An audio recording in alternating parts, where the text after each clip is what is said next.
Look at that. This person here is viewing you as the Empress, no? Love on Top, yung nakukuha natin dito, no? Kanta ni Beyonce.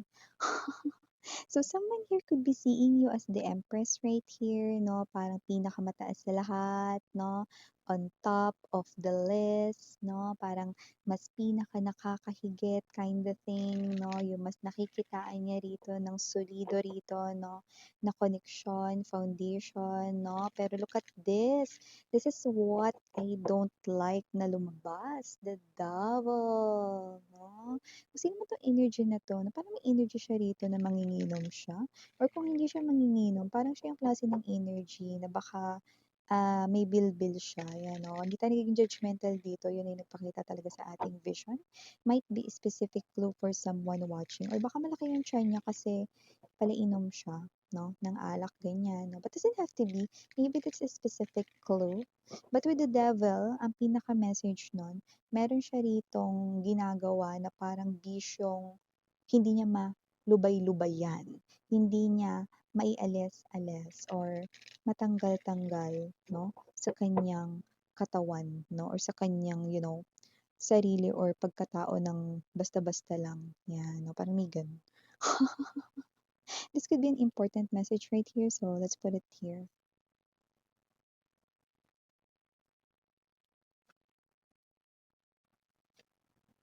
Oh. It feels like this is your energy right here, the Queen of Wands, no? And you have this person right here, no, na parang medyo may problema akong nakikita rito. The way you look at him or her, no, wala tayong gender dito, babae, lalaki, LGBT, na parang there's a problem here, no? Let me dig in more, no? So let me see. Eight of Wands. Whoa. Alam mo depende kasi 'yan sa tao, eh, hindi mo naman puwedeng sabihin na nature ito ng human 'no, pero alam mo kasi depende 'yun sa isang tao talaga 'no. But your person right here 'no, sa nakikita ko rito na mukhang ito nga ang nagiging problema. Kasi sa kanyang energy, it looks like this is his or her nature 'no. Okay. But I'm glad to see that your energy is the Queen of Wands. Wala tayong gender, no? Pero ma-explain ko sa inyo what type of energy ang ibinubuga ninyo bilang Queen of Wands energy. Okay, very good. Moon card, bottom of the deck, together with the Eight of Swords in the Wheel of Fortune. Okay, let me move it here. Hi and hello there, collective. My name is Yan. Welcome new subscribers and to my returning tambayers. Thank you sa inyong walang sawang love and support for me. At kung hindi niyo pa knows my main channel, tayo ang The High Priestess kung saan nag-upload din tayo araw-araw ng collective readings for all signs. Yes, that's every day po. And yun nga, kung hanap niyo ay reading per zodiac sign, meron din tayo doon na aabangan kayo. No? So if you want to check that channel, ang link nalagay ko mga mahal dyan sa ating description box. No? I-click lamang yan at voila! Mapupunta na kayo agad doon, 'no. Puwede niyo rin i-hit ang notification bell, 'no, para kayo updated na dahil hindi natin alam kung anong time tayo makakapag-upload, 'no, in a day because yun nga mga babes, I also have, work or job, 'no, 'yan. And also, yun nga mga babes, wala tayo ditong gender like ng nabanggit ko, babae, lalaki, LGBT, everybody welcome. Puwede ring i-switch yung mga roles dahil possible talaga magkapalit. Bakit po? General reading kasi ito. And at the end of the day, everybody, meron kayong free will na malaya niyong gamitin if you want to claim the messages and use it as your guidance or not. So here, nakita ko dito the problem exists sa inyong person. Nabubuhay sa inyong person, no? Na nakita ko dito, this is a problem talaga. Bagay na nagpapa okay, kunot ng inyo ritong noo at kilay, no? So from the looks of this Three of Cups right here, no, King of Wands, this is your person. Someone na boyfriend, girlfriend mo, asawa mo right here, o yung iba naman nakakonect ninyo. But look at how you look at your person here. Pakita ko lang. Tingnan mo. Medyo side eye yung tingin mo. Medyo side eye yung tingin mo rito, babes, 'no? So, nakikita ko rito that with the Queen of Wands energy, mukhang alam mo ito, kaya ito ang nagiging problema ngayon. Iyo itong nalalaman, 'no? Kaya ito ay iyo ritong iniisip, no? So, ano nga ba yan, Miss Yan, na nakikita mo diyan na problem, 'no? Well, nakikita ko rito that your person, hindi mo alam paano mo makokontrol ang iyong person dahil kung sino man 'tong person mo, mukhang panay-panay devil energy, Eight of Wands right here. Panay-panay ang kanya ritong pagtingin, pagsulyap, pakikipag-connect, pakikipag-usap, pakikipag-chat sa iba't ibang mga lalaki, sa iba't ibang mga babae, no? Name it, LGBTQs, of course, welcome din kayo. Basta yung person mo, mapa-boyfriend, mapa-girlfriend, mapa-asawa mo man yan, or kakonek mo man yan in a special romantic way, your person here is nakikita kong hashtag lumalandi pa rin sa iba, 'no? Siyempre nakikita ko ito, 'no, na hashtag major problem mo be, kasi nakikita ko dito na ang person mo dapat ang atensyon ay sa'yo lamang. Pero yun nga, alam mo dito sa mga pinapakita sa akin ng mga cards, kahit marami siyang ka-connect, ikaw talaga yung pinakagusto niya sa lahat. Nakuha mo? Parang mawala ng lahat ng mga kausap niya rito, 'wag lang ikaw. Yung parang, sa lahat ng mga kausap niya, ka-chat niya, 'no, ikaw yung pinakanatatangi na lumalabas dito ha, sa sinasabi sa'kin rito ng energies ng person mo, ikaw yung pinakagusto niya sa lahat, 'no? With this, passion right here, Ace of Wands, nakikita ko ang passion niya sa inyo hindi kumukurap, 'no, tuloy-tuloy yung inyo, 'no? Sa iba nakita ko rito may mga kausap siya, mga ilang araw lang, hindi niya na yung kinakausap, 'no, eliminated na, parang bahay lang ni kuya. Hindi po ako endorser ng palabas na 'yan, pero may mga nano-nominate at nai-eliminate dito, nai-evict dito sa mga kausap ng person mo, na pero alam naman natin yun ay maling-mali, 'di ba?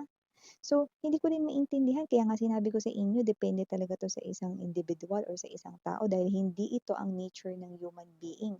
May mga tao na very faithful with their person, 'di ba? Na hindi nila nagagawang makipag-usap sa iba dahil alam nila na ito ay isang kataksilan or isa ritong parang paglilihim, pagtatago sa taong kanilang tunay na minamahal, tama. Pero yung person mo sa nakita ko medyo kakaiba ang kanyang nature, pero sa nakikita ko rito mga babes, 'no, handa siyang parang 'wag nang makausap yang mga 'yan 'no, basta ikaw, makip or maitabi ka niya sa kanyang buhay 'no. Pero siyempre alam naman natin mali itong gawain na ito, at ito ay kailangang matuldukan 'no. So yung person mo, parang malandi siya. Yan nakikita natin dito, yung iba wala tayong age dito, pero yung iba ang tatanda na pero ang landi pa rin, 'di ba? So kasi naman 'tong energy na 'to, sinasabi niya sa'kin dito ng malakas, louder 'no, na ang mahal ko, ang pinakagusto ko ay si Collective, the one na nanonood ngayon sa'yo, Miss Yan. Oh yeah, I know, pero bakit mo ginagawa 'yan? Bakit ka nakikipag-connect sa iba? Bakit ka nakikipag-usap at tumitingin sa iba? Bakit ka dito nakikipag-chat? Bakit mo sila ina-add as a friend? Bakit ka dito nagre-request as a friend? Anumang social media ang gamit niya rito, this person here keeps on talking to these people and he or she just can't help it. Double energy. This is something here that he continues to do up until this very moment. That's why ito yung nagpapakunot ng kilay at noo mo. Okay? So nakita ko dito that this is you, yung pag-side eye mong ganyan. Ay nako, tama ka, Miss Yan. Alam ko yan. Yan, no? Parang alam mo rin tong bagay na to, mga babes, no? So, nakikita ko rito na ikaw kasi bilang Queen of Wands energy, ito yung energy mo, mga mahal. Okay? Gusto mo rito na pag-isipan ng mabuti kung ano yung gagawin mo sa iyong person. Sa ngayon, parang sinasabi mo sa akin, Miss Yan, tama ka. Pinag-iisipan ko nga kung anong gagawin ko dyan sa person ko na yan. Alam ko rin na ako yung pinaka talagang ayaw niya dyang bitiwan. Alam ko na ako yung pinakamahal niya sa lahat ng mga yan. Alam ko na ako ang nangingibabaw dyan, pero syempre hindi pwedeng ganon. Yan, no? Kasi ang Queen of Wands energy, ang energy mo rito, mga babes, no? Gusto mo na sa lahat ng desisyong gagawin mo, ang ending, ikaw ang panalo, 'no? So, gano'n yung energy ng Queen of Wands, 'no? Yung parang hindi ikaw ang dehado sa dulo ng gagawin mong desisyon. Dapat ako ang winner, Miss Yan. I know, because gano'n ang energy mo. Mapapabae ka man, mapalalaki ka, mapa-LGBT ka. So, nakita ko dito, 'no, na sa ngayon medyo hindi ka pa nakaka-came up doon sa talagang desisyong gagawin mo. Pero alam ko that you are handling this case, this situation with your person, no, in a very mature way. So, hindi na ako rito magugulat 'no, parang bibigyan ko na lang kayo dito ng parang mga nakikita ko sa energy ninyo 'no. Nakikita ko sa energy ninyo mga babes with this Ace of Swords right here 'no, okay, passion right here 'no. Yeah, you love this person here 'no, you do, okay. So mahal mo 'tong person na 'to 'no, and others of you want to keep this person right here because you love them, okay. I know because you're coming from the place of love, okay.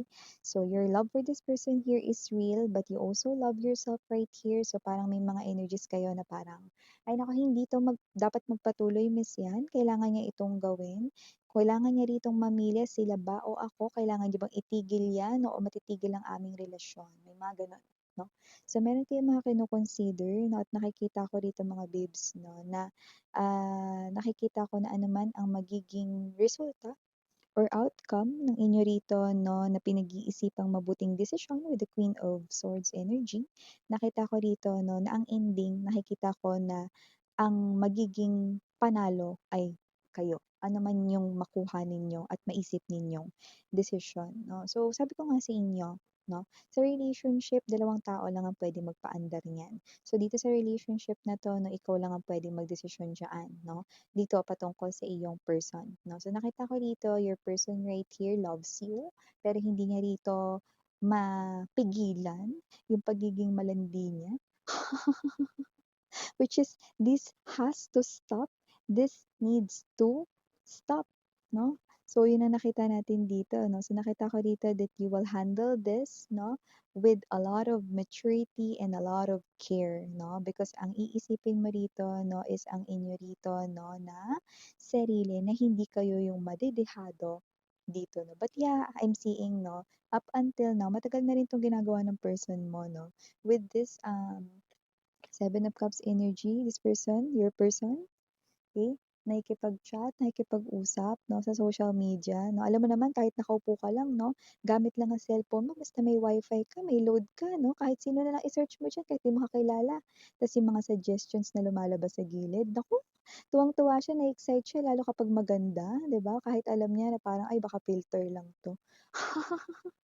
Yung iba naman nakita ko rito, ewan ko, pero parang ang hanap nila yung kababayan nila, yung parang kaprobinsya gano'n 'no. So may mga gano'n sila rito 'no, pero alam natin yun na maling-mali yun, lalo na kung may kakunik ka, lalo na kung pamilyado ka na, lalo na kung may boyfriend, girlfriend ka na, okey? So nakikita ko rito na isa itong maling gawain kahit na parang ang dinadahilan lang dito, nakikipagkaibigan lang naman, nakikipag-usap. Wala kang kausap, 'yan 'no, i-download mo si Siri o kaya si Gemini. Kakausapin ka ng mga AI na 'yan diyan sa cellphone mo. Lahat ng tanong mo masasagot pa nila 'no. Sino pamilyar dun kay Siri 'no or kay Gemini, 'di ba? So ganun 'yan, mga applications 'yan mga babes 'no, AI 'no, kung saan sumasagot sila at nagbibigay ng answers 'no. So 'yan ay part ng ating advanced technology 'no. So parang mga dinadahilan niya dito baluktot 'no, pero kitang-kita ko dito takot rin 'to mawala 'to, no. Kaya parang 'pag hinamon mo 'to mga babes na parang mamili ka, titigil mo makikipag-usap sa mga 'yan o ititigil ko ang pagpapakita ko sa iyo? 'Yan, oh. Titigil mo pakikipag-usap mo sa mga 'yan o lalayas ka? So, may gano'n kayong klase ng energy 'no, titigil mo pakikipag-usap mo sa mga 'yan o makikita mo lahat ng gamit mo nasa labas na mamaya, 'yan, oh, 'di ba? So, may gano'n 'no. So, nakita ko dito mga babes 'no, na ang energy ninyo 'no, is someone here who is acting very smart, intelligent, and at the same time, very mature. So, nakita ko dito that your person here, yeah, this person here likes you above everyone else. You are on the top, you are on the high, yes, pedestal, no? Kung may number band dito, walang nakakakuha ng numero uno dahil numero uno kayo. Pero dahil nga ayaw natin ng numero, dahil ang sunod ng uno may dos, tres, cuatro, di ba? So, hindi pwede. Kahit na kayo ang top, dapat wala ng susunod sa inyo, no? With this moon card energy, Eight of Swords right here, nakikita ko rito, no, that this communication, this confrontation, kapag nakabuo ka na ng iyo rito na solidong gusto mo ritong sabihin sa iyong partner na panay tingin sa iba, pero yun naman pala, ikaw naman pala pinakagusto rito, be. Nakikita ko rito na matatauhan siya para siya ritong matatakot rito at pagpapawisan na malamig with this moon card energy and the Eight of Swords right here 'no, at baka dun mo makita yung unti-unting pagbabago 'no. Kasi nakita ko dito mga babes 'no, may kalandian yang person mo, pero nakita ko rin dito, medyo takot din siya sa'yo. So yeah, these are all the messages I got right here for you, sweethearts. Again, I'm Yuriana Oni for the girls and ladies, and Yana Duna for the boys and men. Sarang love and light. And